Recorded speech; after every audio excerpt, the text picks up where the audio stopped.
Hi friends, ಯಾರ್ಯಾರೆಲ್ಲ civil P C ಓದ್ತಾ ಇದ್ದೀರಿ ಫ್ರೆಂಡ್ಸ್. ಸಿವಿಲ್ ಪಿ ಸಿಯಲ್ಲಿ ಭಾರತ ಸಂವಿಧಾನದ ಮೇಲೆ ಹೇಳ್ತಾ ಇದ್ದೀನಿ ಫ್ರೆಂಡ್ಸ್. ಭಾರತ ಸಂವಿಧಾನದಾಗ ಯಾವ ಇಂಪಾರ್ಟೆಂಟ್ ಅಧ್ಯಾಯಗಳು ಬರ್ತಾವಂತ ಹೇಳ್ತೀನಿ ಫ್ರೆಂಡ್ಸ್. ಒಂದನೇ ಅಧ್ಯಾಯ ಭಾರತ ಸಂವಿಧಾನ ರಚನೆ ಮತ್ತು ಇತಿಹಾಸ.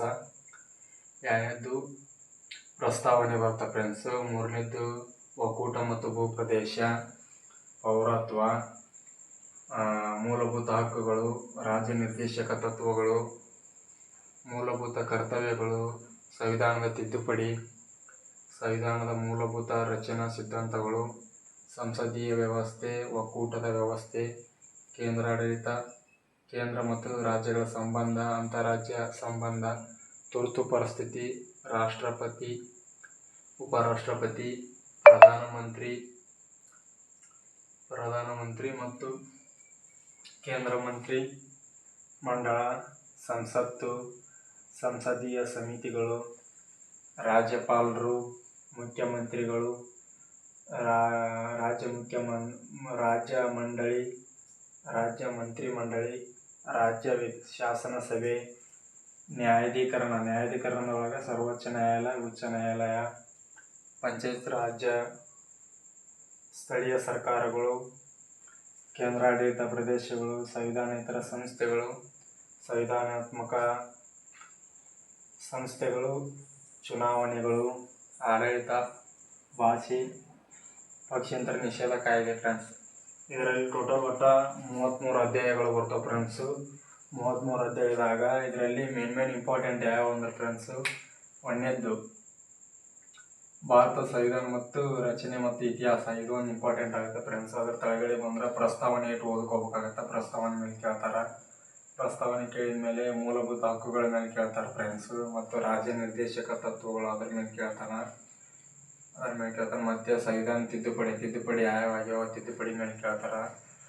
ಮತ್ತು ತಿದ್ದುಪಡಿ ಮೇಲೆ ಕೇಳ್ತಾರೆ ಫ್ರೆಂಡ್ಸ್. ಮತ್ತೆ ತುರ್ತು ಪರಿಸ್ಥಿತಿ ಮೇಲೆ ಕೇಳ್ತಾರೆ ಕ್ವಶನ್ನು. ಮತ್ತು ರಾಷ್ಟ್ರಪತಿ ಮೇಲೆ ಕೇಳ್ತಾರೆ ಫ್ರೆಂಡ್ಸ್. ಮತ್ತು ಇದರಲ್ಲಿ ಸಂಸತ್ತು ಮೇನ್ ಇಂಪಾರ್ಟೆಂಟ್ ಫ್ರೆಂಡ್ಸ್. ಸಂಸತ್ ಮೇಲೆ ಗ್ಯಾರಂಟಿ ಒಂದು ಕ್ವಶನ್, ಏನಿಲ್ಲ ಅಂದ್ರೆ ಸಂಸತ್ ಮೇಲೆ ಗ್ಯಾರಂಟಿ ಕ್ವಶನ್ ಕೇಳ್ತಾರೆ ಫ್ರೆಂಡ್ಸು. ಮತ್ತು ಅದನ್ನು ಬಿಟ್ಟರೆ ರಾಜ್ಯಪಾಲರ ಮೇಲೆ ಕೇಳ್ತಾರೆ. ರಾಜ್ಯಪಾಲರಿಂದ ರಾಜ್ಯಸಭೆ ಮತ್ತು ನ್ಯಾಯಾಧಿಕರಣ ಮತ್ತು ಸರ್ವೋಚ್ಚ ನ್ಯಾಯಾಲಯ, ಉಚ್ಚ ನ್ಯಾಯಾಲಯ ಮೇಲೆ ಕೇಳ್ತಾರೆ ಫ್ರೆಂಡ್ಸ್. ಮತ್ತು ಪಂಚಾಯತ್ ರಾಜ್ ಬಗ್ಗೆ ಕೇಳ್ತಾರೆ. ಪಂಚಾಯತ್ ರಾಜ್ ಆಗಿದ ಮೇಲೆ ಸಂವಿಧಾನೇತರ ಸಂಸ್ಥೆಗಳ ಮೇಲೆ ಕೇಳ್ತಾರೆ ಫ್ರೆಂಡ್ಸು. ಸಂವಿಧಾನೇತರ ಸಂಸ್ಥೆಗಳಾದ ಮೇಲೆ ಮತ್ತೆ ಪಕ್ಷಾಂತರ ನಿಷೇಧ ಕಾಯ್ದೆ ಫ್ರೆಂಡ್ಸ್. ಪಕ್ಷಾಂತರ ನಿಷೇಧ ಕಾಯ್ದೆ ಮೇಲೆ ಕೇಳ್ತಾರೆ ಫ್ರೆಂಡ್ಸು. ಹಾಗಾಗಿ ಇದರ ಮೂಲಭೂತ ಹಕ್ಕುಗಳು ಮೇಲೆ ಕೇಳ್ತಾರೆ ಫ್ರೆಂಡ್ಸ್. ಮೂಲಭೂತ ಹಕ್ಕುಗಳು ಯಾವ್ಯಾವುದು, ಮೂಲಭೂತ ಹಕ್ಕುಗಳಲ್ಲಿ ಯಾವ ಕ್ವಶನ್ಗಳನ್ನು ಕೇಳ್ಬೋದು ಅಂದು ಇದನ್ನು ಮಾಡ್ಕೊಳ್ಳಿ ಫ್ರೆಂಡ್ಸು. ಮೂಲಭೂತ ಹಕ್ಕುಗಳ ಮೇಲೆ ಕೇಳ್ತಾರೆ. ರಾಜ್ಯ ನಿರ್ದೇಶಕ ತತ್ವಗಳಿಂದ ಅದ್ರ ಮೇಲೆ ಕೇಳ್ತಾರೆ ಫ್ರೆಂಡ್ಸು. ಸಂವಿಧಾನ ತಿದ್ದುಪಡಿ, ಈ ಮತ್ತು ಯಾವ ಸಂವಿಧಾನದಲ್ಲಿ ತಿದ್ದುಪಡಿಗಳು ಏನೇನು ಮಾಡಿದ್ದಾರೆ ಫ್ರೆಂಡ್ಸ್, ಸಂವಿಧಾನ ತಿದ್ದುಪಡಿಗಳ ಮೇಲೆ ಕೇಳ್ತಾರೆ ಫ್ರೆಂಡ್ಸು. ಅದಾಗಿದ ಮೇಲೆ ತುರ್ತು ಪರಿಸ್ಥಿತಿ ಮೇಲೆ ಕೇಳ್ತಾರೆ ಫ್ರೆಂಡ್ಸು. ರಾಷ್ಟ್ರಪತಿಗಳು ಯಾರ್ಯಾರು ನೇಮಕ ಮಾಡ್ತಾರೆ, ರಾಷ್ಟ್ರಪತಿ ಮೇಲೆ ಕೇಳ್ತಾರೆ ಫ್ರೆಂಡ್ಸ್. ರಾಷ್ಟ್ರಪತಿಗಳು ಅಧಿಕಾರ ಅವಧಿ ಎಷ್ಟು, ರಾಷ್ಟ್ರಪತಿಗಳು ಯಾರನ್ನು ನೇಮಕ ಮಾಡ್ತಾರ ಅದ್ರ ಮೇಲೆ ಕೇಳ್ತಾರೆ ಫ್ರೆಂಡ್ಸು. ಮತ್ತು ಅದಾಗಿದ ಮೇಲೆ ಇಲ್ಲಿ ಮೇಲ್ಗಡೆ ಸಂಸತ್ತು ಇಂಪಾರ್ಟೆಂಟ್ ಫ್ರೆಂಡ್ಸ್. ಇದು ಸಂಸತ್ತನ್ನು ಓದ್ಕೊಳ್ಳಿ. ಅದಾಗಿದ ಮೇಲೆ ಸಂಸತ್ತಾಗಿದ ಮೇಲೆ ರಾಜ್ಯಪಾಲರ ಮೇಲೆ ಕೇಳ್ತಾರೆ ಫ್ರೆಂಡ್ಸು. ರಾಜ್ಯಪಾಲರು ಮತ್ತು ರಾಜ್ಯ ಶಾಸನ ಸಭೆಗಳ ಮೇಲೆ ಕೇಳ್ತಾರೆ. ಪಂಚಾಯತ್ ರಾಜ್ಯಗಳ ಮೇಲೆ ಕೇಳ್ತಾರೆ. ಪಂಚಾಯತ್ ರಾಜ್ಯದಾಗ ಯಾವ ಥರ ಬರ್ತಾವೆ ಪಂಚಾಯತ್ ರಾಜ್ ಮೇಲೆ ಕೇಳ್ತಾರೆ. ಕೇಳಿದ ಮೇಲೆ ಸಂವಿಧಾನೇತರ ಸಂಸ್ಥೆಗಳ ಮೇಲೆ ಕೇಳ್ತಾರೆ ಫ್ರೆಂಡ್ಸು. ಅದ್ರ ಮೇಲೆ ಕೇಳ್ತಾರೆ. ಆಡಳಿತ ಭಾಷೆ ಯಾವುದು, ಅದರ ಮೇಲೆ ಇದು ಮಾಡ್ತಾರೆ ಫ್ರೆಂಡ್ಸ್. ಮತ್ತು ಪಕ್ಷಾಂತರ ನಿಷೇಧ ಕಾಯ್ದೆ ಮೇಲೆ ಕೇಳ್ತಾರೆ ಫ್ರೆಂಡ್ಸ್. ಹಾಗಾಗಿ ನಿಮ್ಗೆ ಸಂವಿಧಾನದಾಗ ಈಗ ಏನು ಹಿಂದ್ಗಡೆ ಕ್ವಶನ್ ಪೇಪರ್ದಾಗ ಇದಾವಲ್ಲ ಫ್ರೆಂಡ್ಸು, ಯಾವ ಇಂಪಾರ್ಟೆಂಟ್ ಜಾಸ್ತಿ, ಯಾವ ಟಾಪಿಕ್ ಮೇಲೆ ಕೇಳಕತ್ತಾನ, ಯಾವ ಟಾಪಿಕ್ ಮೇಲೆ ತಿಳ್ಕೊಳ್ಳಿ ಫ್ರೆಂಡ್ಸು. ಆಲ್ಮೋಸ್ಟ್ ಇವುಗಳ ಮೇಲೆ ಅಂಕರು ಬಂದೇ ಬರ್ತಾವೆ ಫ್ರೆಂಡ್ಸ್. ಏನಿಲ್ಲ ಅಂದರೆ ಮಿನಿಮಮ್ ಒಂದು 15 ಅಧ್ಯಾಯಗಳ ಮೇಲೆ ಬಂದೇ ಬರ್ತಾವೆ ಫ್ರೆಂಡ್ಸ್. ಇವೇನು ಎಲ್ಲ ರೈಟ್ ಮಾಡೀನಿ ಫ್ರೆಂಡ್ಸು. ಇವೆಲ್ಲ ಸೇರಿ ಒಂದು 15 ಅಧ್ಯಾಯದ ಮೇಲೆ ಬಂದೇ ಬರ್ತಾವೆ ಫ್ರೆಂಡ್ಸ್. ಇವು ಮಾತ್ರ ಪಕ್ಕ ಬರ್ತಾವೆ ಫ್ರೆಂಡ್ಸ್. ಹಾಗಾಗಿ ಯಾವ ಟಾಪಿಕ್ ಇದೆ ಫ್ರೆಂಡ್ಸ್, ಈ ಟಾಪಿಕ್ದೆಲ್ಲ ಒಂದು ನೋಟ್ಸ್ ಮಾಡ್ಕೊಳ್ಳಿ ಫ್ರೆಂಡ್ಸ್. ನೋಟ್ಸ್ ಮಾಡ್ಕೊಳ್ಳಿ. ಇದರಲ್ಲಿ ಇಂಪಾರ್ಟೆಂಟ್ ಯಾವ ಅಧ್ಯಾಯ ಮೇಲೆ ಕ್ವಶನ್ ಜಾಸ್ತಿ ಕೇಳ್ತಾ ಇದ್ದೇನೆ, ಯಾವ ಅಧ್ಯಾಯ ನಾವು ಜಾಸ್ತಿ ಪ್ರಿಪ್ರೇಷನ್ ಮಾಡಬೇಕು, ಯಾವ ಅಧ್ಯಾಯ ಮೇಲೆ ಜಾಸ್ತಿ ಕಾನ್ಸಂಟ್ರೇಷನ್ ಕೊಟ್ಟು ಕೆಲಸ ಓದ್ಬೇಕು ಅನ್ನೋದ್ರ ಮೇಲೆ ಗೊತ್ತಾಗುತ್ತೆ ಫ್ರೆಂಡ್ಸ್. ಈ ಸಂವಿಧಾನ ರಚನೆ ಮತ್ತು ಇತಿಹಾಸವಾಗ ಯುವಕರ ಮೇಲೆ ಒಳಗಡೆ ಕೇಳ್ತಾನೆ ಫ್ರೆಂಡ್ಸ್. ಯುವಕರ ಮೇಲೆ ಕ್ವಶನ್ಗಳನ್ನು ಇದು ಮಾಡ್ತಾನೆ. ಹಾಗಾಗಿ ನೀವು ಆಲ್ಮೋಸ್ಟು ಸಂವಿಧಾನದಾಗ ಇವೇನಿದು 33 ಟಾಪಿಕ್ಗಳದ ಫ್ರೆಂಡ್ಸ್. ನೀವು 33 ಟಾಪಿಕ್ದಾಗ ಇದರ ಮೇಲೆ ಮೇನ್ ಟಾಪಿಕ್ ಏನದ ಫ್ರೆಂಡ್ಸ್, ಇವನ್ನೆಲ್ಲ ಮೇನ್ ಇಂಪಾರ್ಟೆಂಟ್ ಟಾಪಿಕ್ ಫ್ರೆಂಡ್ಸ್. ಇದ್ರ ಮೇಲೆ ಕ್ವಶನ್ಗಳನ್ನು ಕೇಳ್ತಾರೆ. ಹಾಗಾಗಿ ಆಲ್ಮೋಸ್ಟ್ ಈ ಕ್ವಶನ್ಗಳನ್ನು ನೋಡ್ಕೊಳ್ಳಿ ಫ್ರೆಂಡ್ಸ್. ಈ ಕ್ವಶನ್ಗಳನ್ನು ನೋಡಿಕೊಂಡು ಇದ್ರ ಪ್ರಕಾರ ನೀವು ಅಧ್ಯಯನ ಮಾಡ್ಕೊತ ಹೋಗಿ ಫ್ರೆಂಡ್ಸ್. ಯಾವ ಥರ ಇದೆ ಫ್ರೆಂಡ್ಸ್, ಈ ಥರ ನಾವು ಅಧ್ಯಯನ ಮಾಡ್ಕೊತ ಹೋಗಿ ಫ್ರೆಂಡ್ಸು. ಆಲ್ಮೋಸ್ಟು ಹಿಂದ್ಗಡೆ ನಡೆದಿರುವಂಥ KR ನಡೆಸಿರುವಂಥ ಕ್ವಶನ್ ಪೇಪರ್ ಏನಿದೆ ಫ್ರೆಂಡ್ಸ್, ಆ ಕ್ವಶನ್ ಪೇಪರ್ ನೋಡ್ಕೊಳ್ಳಿ. ಅದ್ರ ಮೇಲೆ ಸಂವಿಧಾನದಾಗ ಯಾವ ರೀತಿ ಕ್ವಶನ್ ತೆಗಿತಾ ಇದ್ದೇನೆ ಮತ್ತು ಮುಂದ್ಗಡೆ ಯಾವ ರೀತಿ ಕ್ವಶನ್ ತೆಗಿಬೋದು ಅನ್ನೋದನ್ನು ನೀವು ಕ್ವಶನ್ ಪೇಪರ್ದೊಳಗಡೆ ತಿಳ್ಕೊಬೋದು ಫ್ರೆಂಡ್ಸ್. ಕ್ವಶನ್ ಪೇಪರ್ ನೀವು ಅದು ಯಾವ ಪ್ಯಾಟರ್ನ್ ಯಾವ ಥರ ಕೊಟ್ಟಿರ್ತಾನೆ, ಮುಂದ್ಗಡೆ ಯಾವ ಕ್ವಶನ್ ಕೇಳ್ಬೋದು ಏನು ಅನ್ನೋದು ಗೊತ್ತಾಗುತ್ತೆ ಫ್ರೆಂಡ್ಸ್. ಆಲ್ಮೋಸ್ಟ್ KR ಏನು ನಡೆಸ್ಯಾರ ಫ್ರೆಂಡ್ಸ್, ಕ್ವಶನ್ ಪೇಪರನ್ನು ಎಲ್ಲ ಬಿಡಿಸ್ಕೊಳ್ಳಿ ಫ್ರೆಂಡ್ಸ್. Question paper ಬಿಡಿಸ್ಕೊಳ್ಳಿ.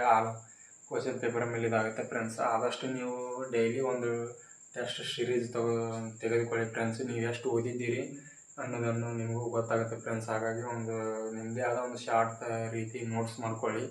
ನೋಟ್ಸ್ ಮಾಡ್ಕೊಂಡು ಆಲ್ಮೋಸ್ಟು ಆ ನೋಟ್ಸ್ ಮಾಡ್ಕೊಂಡು ಇದು ಮಾಡ್ಕೊಳ್ಳಿ ಫ್ರೆಂಡ್ಸ್. ನೀವು ಡೈಲಿ ಎಷ್ಟು ಓದಿರ್ತೀರಿ ಅಷ್ಟು ರಿವಿಷನ್ ಮಾಡ್ಕೊಳ್ಳಿ ಫ್ರೆಂಡ್ಸು. ಟೈಮ್ ಭಾಳ ಕಡಿಮೆ ಐತಿ. ಹಾಗಾಗಿ ನೀವು ರಿವಿಷನ್ ಮೇಲೆ ಜಾಸ್ತಿ ಫೋಕಸ್ ಕೊಡಿ ಫ್ರೆಂಡ್ಸು. ಕಾನ್ಸೆಪ್ಟನ್ನು ಕ್ಲಾರಿಟಿಯಾಗಿ ತಿಳ್ಕೊಳ್ಳಿ ಫ್ರೆಂಡ್ಸ್. ಕ್ಲಾರಿಟಿ ಇಟ್ಕೊಂಡು ತಿಳ್ಕೊಳ್ಳಿ, ಕಾನ್ಸೆಪ್ಟ್ ಅರ್ಥ ಮಾಡ್ಕೊಳ್ಳಿ. ಅದರಲ್ಲಿ ನಾನಾ ಥರ ಕೇಳ್ತಾರೆ ಫ್ರೆಂಡ್ಸು. 3 ಕ್ವಶನ್ ಏನಿಲ್ಲ ಅಂದ್ರೆ 4 ಕ್ವಶನ್ ಅದಾವ ಅಂದರೆ ABCD 4 ಕ್ವಶನ್ದಾಗ ಅದರಲ್ಲಿ ಸರಿ ಯಾವುದು ಅಂತಲೂ ಕೇಳ್ಬೋದು, ಒಂದು ಬೇರೆ ತಪ್ಪು ಯಾವುದು ಅಂತಲೂ ಕೇಳ್ಬೋದು. ಅದರಲ್ಲಿ 3 ಸರಿ 1 ತಪ್ಪು ಅಂತ ಕೇಳಿರ್ತಾನೆ ಫ್ರೆಂಡ್ಸು. ಮತ್ತೊಂದೊಂದು ಬೇರೆ ಅದರಲ್ಲಿ 3 ಯಾವ್ದು ಸರಿ ಅದೋ 1 ಯಾವ್ದು ತಪ್ಪು ಐತೆ ಅಂತ ಕೇಳಿರ್ತಾನೆ ಫ್ರೆಂಡ್ಸ್. ಹಾಗಾಗಿ ಕ್ವಶನ್ ಪೇಪರನ್ನು ಕರೆಕ್ಟಾಗಿ ಅರ್ಥ ಮಾಡ್ಕೊಳ್ಳಿ ಫ್ರೆಂಡ್ಸು.